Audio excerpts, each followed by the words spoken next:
Okay, so we are gonna check out of this godforsaken hotel. I just took a shower. The shower is only boiling hot or freezing cold. All the facilities are super old. This room is a sweat house.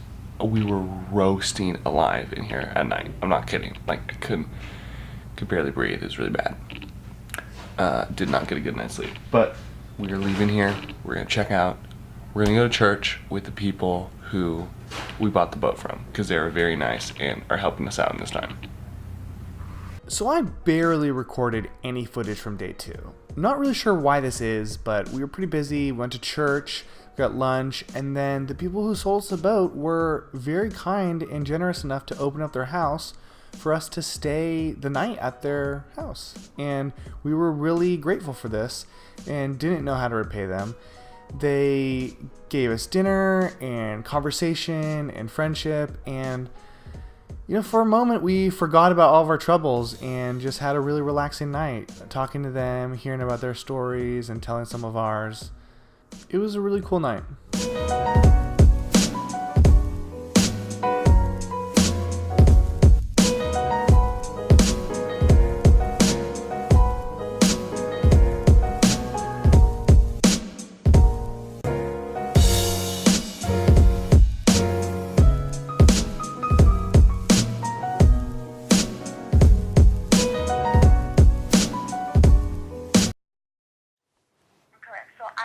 I went ahead and I sent out a donation receipt.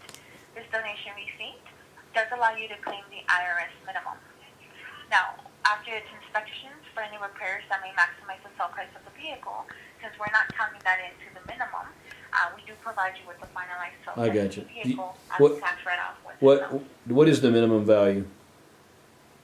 The minimum would be $500. That is the IRS minimum. Okay. But again, that's not including any inspections that were done. Nothing gets deducted.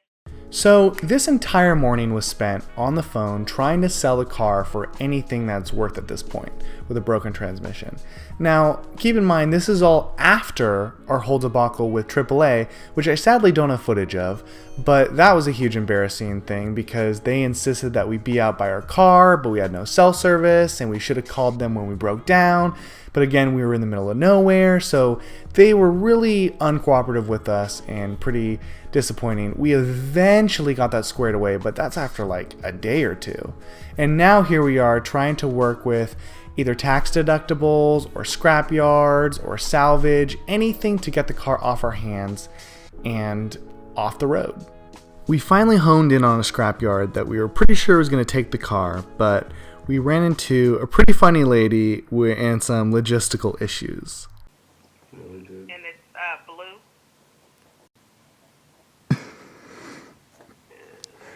You mean I would go to the pick and pull in Santa Rosa? And what you're going to do is tell them you need to do a grab and go, okay?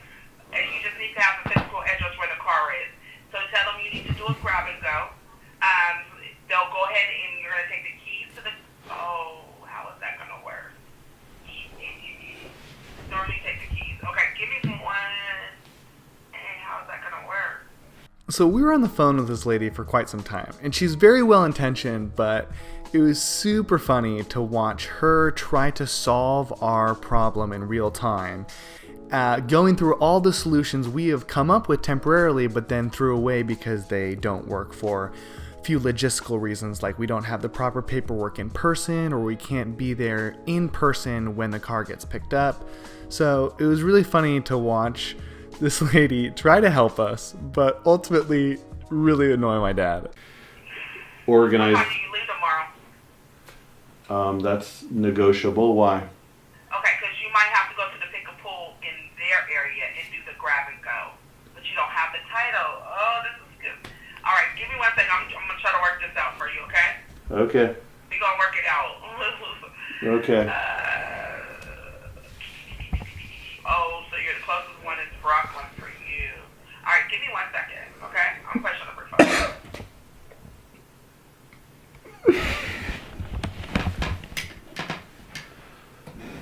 Can you not? Jeez. Holy Christmas. Are we gonna look back at this and laugh? all I can think about is you keep videoing me during my time of need.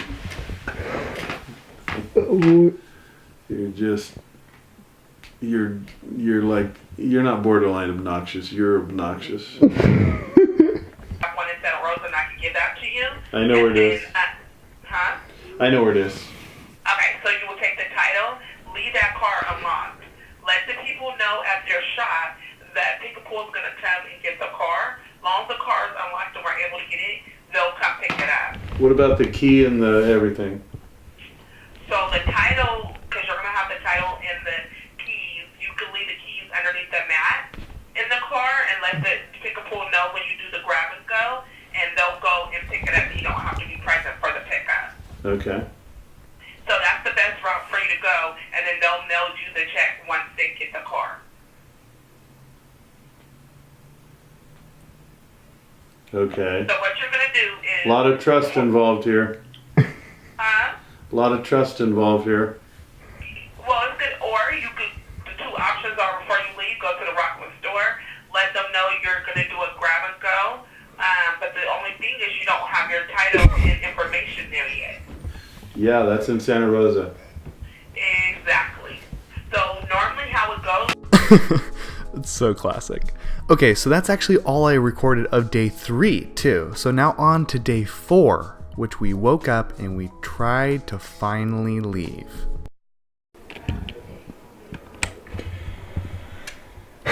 It's Tuesday morning, little after 11. We got a U-Haul. We're gonna go clean out the car. We're gonna attach the U-Haul to the trailer and finally leave. We're finally getting out of here. It's coming together.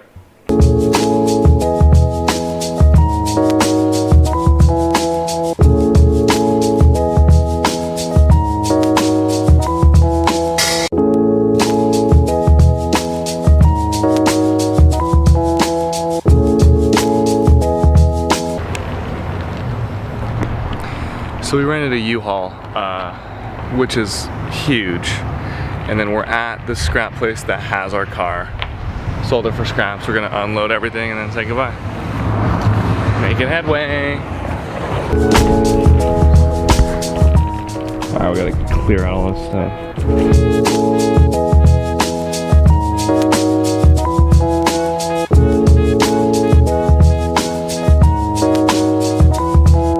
You can take a picture of my driver's license. We'll both sign it. We'll make a copy of it. So, funny story, this is actually the guy who bought the car from us in the end. We originally planned to sell the car for $300 to the scrapyard, but he saw worth in the car. He could fix transmissions and felt like there's a little bit more life in it. So he asked if he could just buy the car outright from us, and made no difference to us. So we agreed, and that's the last we saw of our excursion.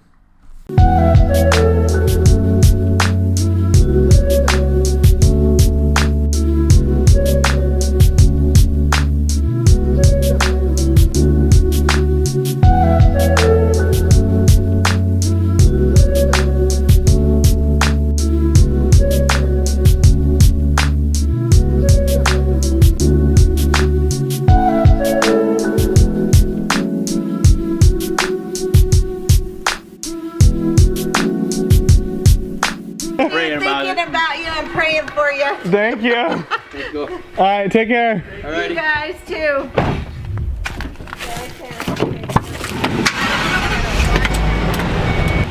Bye.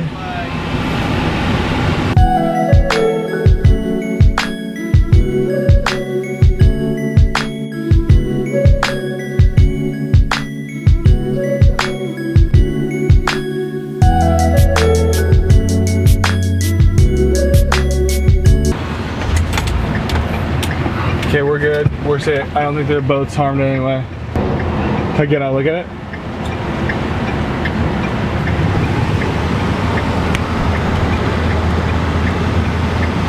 So, yeah, we're in another pickle. Our left trailer tire completely disintegrated while going 70 miles per hour on the freeway. We're a little bit outside of Davis, and it's just destroyed. We can't go any further. We luckily pulled off to the side. We're not hurt. Even the boat is unharmed. But as you can see, the tire is destroyed. We called Les Schwab to see if they could send out a guy to help us right on the side of the freeway, which is in a pretty precarious situation, but they couldn't have a guy out here for the next 4 hours. So here we were, stranded yet again on the side of a highway. No idea what to do.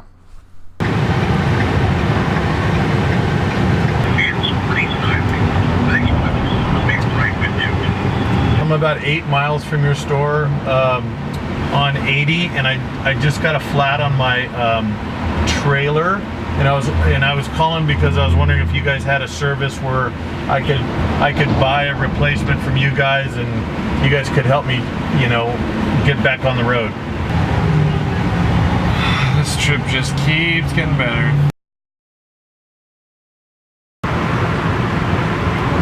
What the heck?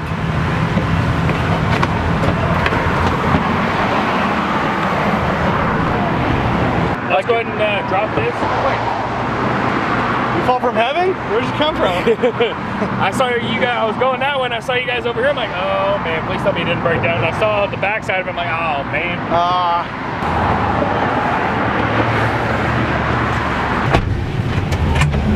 So he's not even with Les Schwab or No, anything. no. He's with the state of I California. just got out of the car and he's there. I'm like, what the heck? Wow. I call and cancel Les Schwab now. No. Because then Les Schwab comes. He gets us off the freeway. But- That's all he does. His job, and it's paid for by the state of California, is get us off the freeway. So that doesn't really help us in the grand scheme. Well, it gets us off the freeway. This is a dangerous environment. That's true. So yeah, just like that, this guy comes out of nowhere less than 5 minutes from when we break down and tows our boat. It was a miracle until he started driving away with it. Oh my gosh, the wheel is totally hanging over his trailer. What a noob. Look at that thing. Dude, it looks like it's gonna fall off. Unbelievable that he would tow it like that. Look, there's all that room on the side. Oh my gosh.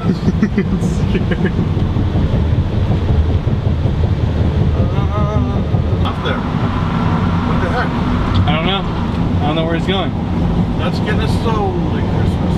Let's get us off the freeway. Yeah, that's what we need to do. Maybe by miracles of miracles, he's gonna take us to Les Schwab.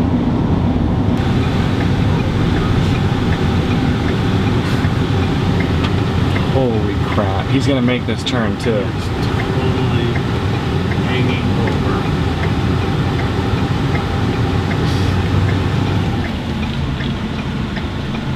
Really bugs me when you do that.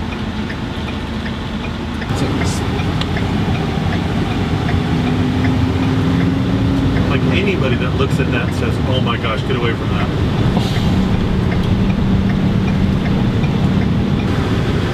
The side of it just dangling off.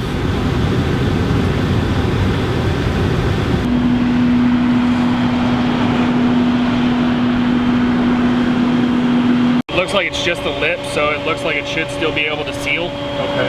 As long as they can seal, Yeah. then you should be alright. No, we're off in Davis. From here to Les Schwab, I'd say about 9-10 miles. Okay, thanks. Thank you.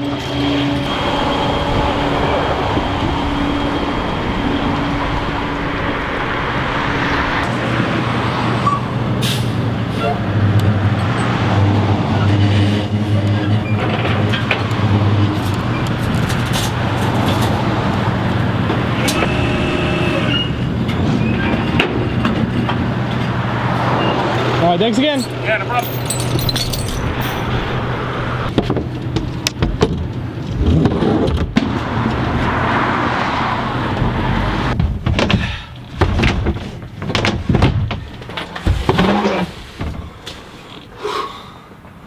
Actually, I might want to keep that open. So the plan is I'm gonna stay in here until Dago gets a replacement tire, and then then we'll be on our way again. What a weekend. Don't think it'll take too long. The Les Schwab isn't too far away. I'm just gonna be really hot in here.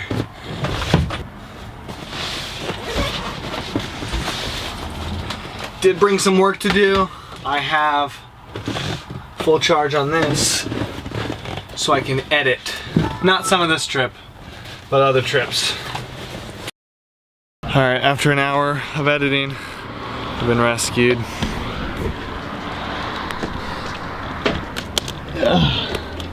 So you went to what? Les Schwab and what? Napa Auto Parts. Got 2 tires. Because I don't want to do this again. Smart. Is Napa Auto Parts where you got the jack? The jack, the lug wrench.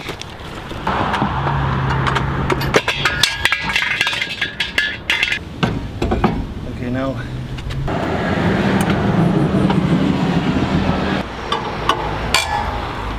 And with that, we set sail, quote unquote, yet again for home.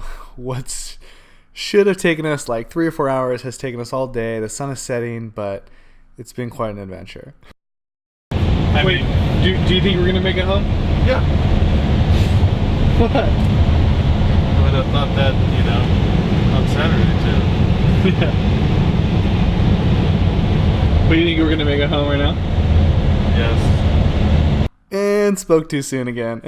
We had to pull over yet again because somebody pulled up to us right as we were exiting Vallejo and nervously pointed back to our boat as if something was wrong. So that fell off? Looks like it fell off. Like this is... Well, it's just... Okay, thank goodness. No, look. It totally... I think he had it in the boat, dude. I think he... No, it was attached right here. Okay. So that's gone.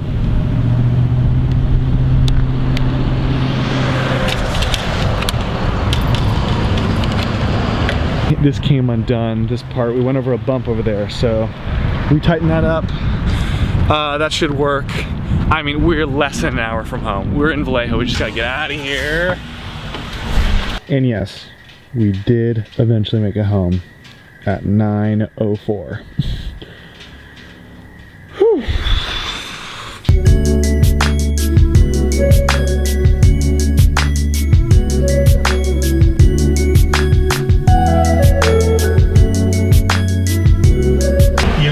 Like looking at the boat, you know, and seeing the worn wood on it doesn't scare me at all because I already looked at how to take it all apart and refurbish it all myself and make it look really nice.